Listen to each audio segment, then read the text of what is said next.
Pero time out muna sa bakbakan. Atin munang tikman ang isa sa mga kadalasang luto sa hito sa Pampanga. Hinahaluan ito ng sale o ng tanglad. Ang lulutuin po natin ngayon ay hito sa sale. Maglalagay na po ako ng mantika. Ngayon, susunod natin ang tanglad. Unang igigisa ang tanglad. At saka isusunod ang luya.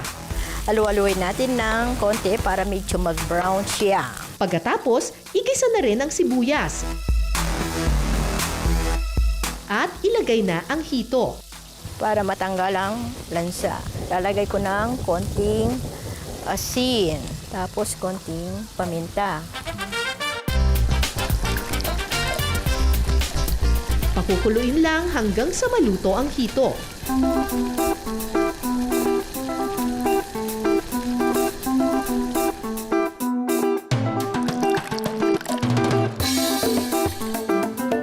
Ito, luto na po yung hito sa sale. Tikman nyo po, Ma'am Clara and Ma'am Wilma.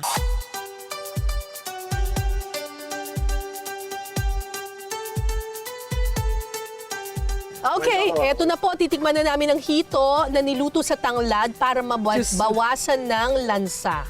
Ano daw to? Lutong sale. Sale-sale. Sale. Salo-salo. I'm scared. Bakit? First time mo kumain? First time kong kumain ng hito. Lagi ko ito nakikita dyan sa sarap ng Pampanga. hito. Tapos Ano may ba? buro pa tong kapartner. Correct! Mustasa buro. Oh my Yan. God.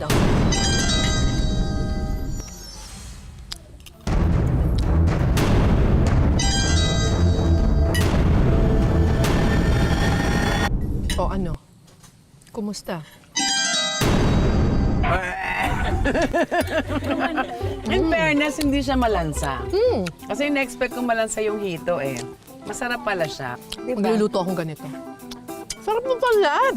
Ang ganda kasi ang flavor niya, no? Mm-mm. Sarap! Gutom ka, girl?